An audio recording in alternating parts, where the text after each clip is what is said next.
Hey salut, c'est François et bienvenue dans cette nouvelle vidéo où je vais te partager le raccourci pour lire beaucoup plus vite. Aujourd'hui, c'est un fait.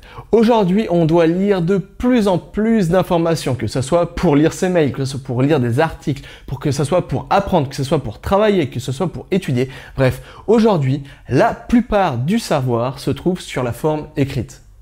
Le problème, c'est que lire est une activité qui demande énormément de temps. Et c'est pourquoi la plupart des gens, malheureusement, ont toujours une liste de lecture grandissante, mais n'arrivent jamais vraiment à cocher au fur et à mesure tous les éléments de leur liste de lecture. Et c'est pourquoi la plupart des gens font un peu un train de retard par rapport à toutes les lectures qu'ils essayent d'assimiler. Et c'est pourquoi une des solutions pour arriver à faire ça, c'est la lecture rapide. Alors, la lecture rapide, tu en as sans doute entendu parler parce qu'on entend énormément parler. Mais le problème, c'est qu'il y a beaucoup de clichés qui entourent la lecture rapide et surtout, il y a beaucoup de scams. On dit à peu près tout et n'importe quoi sur la lecture rapide et à cause de ça, le problème, c'est que la lecture rapide a perdu toute crédibilité. C'est pourquoi il faut comprendre quelque chose. C'est sans doute impossible de multiplier par 10, par 100 sa vitesse de lecture.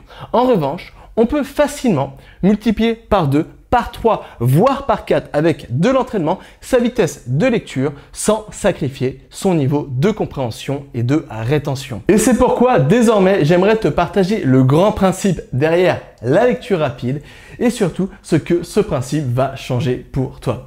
Alors le problème, c'est que bien souvent quand on lit à vitesse normale, on lit à la vitesse d'environ 250 mots par minute à 350 mots par minute. Bien sûr, ça dépendra du matériel qu'on est en train de lire et surtout ça dépendra de la personne qui lit. Mais en moyenne, c'est entre 250 et 350 mots par minute. Le problème, c'est que quand on lit, 99,999% des gens utilisent le phénomène de la subvocalisation. Alors c'est quoi le phénomène de la subvocalisation? C'est tout simplement le phénomène qu'en même temps que tu vas lire quelque chose, tu vas lire cette chose avec ta voix interne. Ça veut dire que tu vas prononcer en quelque sorte mentalement les choses que tu lis en même temps dans ta voix interne, etc. Mais le problème, c'est que l'être humain en moyenne ne peut pas parler, communiquer à la vitesse de plus de 350 mots par minute. Au-delà de ça, bien souvent, ça devient totalement inaudible et au niveau musculaire, c'est quelque chose de très difficile à faire. C'est pourquoi quand on lit avec sa voix interne, notre vitesse de lecture est bridée par la vitesse à laquelle on parle. Parce que comme je l'ai dit, bien souvent on parle à la vitesse de 250 mots par minute à 350 mots par minute. Et c'est pourquoi la plupart des gens lisent à la vitesse moyenne de 250 mots par minute à 350 mots par minute. Et c'est pourquoi la grande majorité des techniques de lecture rapide soulignent un point. Tout simplement, si tu veux lire plus vite, il suffit tout simplement de supprimer le phénomène de la subvocalisation. Alors ça a l'air beau sur le papier, mais le problème, c'est que les scientifiques ont découvert que c'était presque impossible de supprimer totalement le phénomène de la subvocalisation. Mais en revanche, on peut tout simplement diminuer le phénomène de la subvocalisation et simplement le fait de diminuer ce phénomène, ça va nous permettre de multiplier par 2, par 3, voire par 4 notre vitesse de lecture.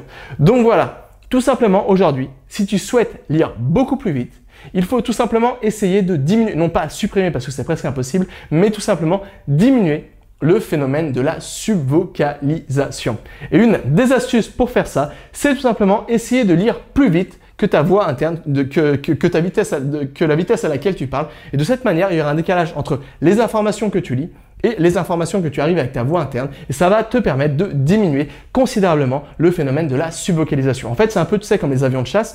Bien souvent, quand ils dépassent le mur du son, par la suite, il y a un décalage entre le son et la vitesse à laquelle volent les avions de chasse. Et bah, c'est exactement le même principe, la même stratégie qu'il faut mettre en place pour pouvoir accélérer sa vitesse de lecture, donc diminuer le phénomène de la subvocalisation sans sacrifier son niveau de compréhension. Donc voilà, une petite vidéo, mais attention, je tenais à souligner un point, c'est que bien souvent, on entend parler qu'on peut multiplier par 10, par 100 sa vitesse de lecture. Mais encore une fois, les scientifiques ont vraiment découvert que au-delà de 750 mots par minute, voire jusqu'à 1000 mots par minute, par la suite, le niveau de compréhension et de rétention diminue drastiquement. C'est pourquoi, tu le sais comme moi, ça ne sert absolument à rien de vouloir accélérer sa vitesse de lecture si on ne comprend pas ce qu'on lit. C'est pourquoi n'essaye pas de multiplier par 10 ta vitesse de lecture. Essaye tout simplement de te focaliser au début par multiplier par 2, par 3, voire par 4. Et ça sera largement suffisant pour lire beaucoup plus vite que la plupart des gens autour de toi et surtout pour cocher rapidement tous les éléments de ta liste de lecture.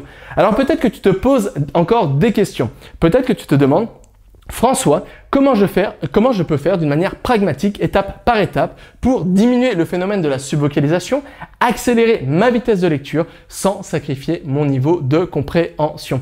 C'est la raison pour laquelle je viens de sortir une nouvelle formation, la formation que j'ai intitulée Triple ta vitesse de lecture, où je te partage la méthode complète pour tripler ta vitesse de lecture sans sacrifier ton niveau de compréhension. Et tu peux déjà y accéder, et pour ça, tout se trouve dans le premier lien se trouvant dans la description de cette vidéo. Comme d'habitude, je te laisse le temps de regarder la page de présentation de cette formation, et jusqu'à là, n'oublie pas, tout est possible avec cet apprendre.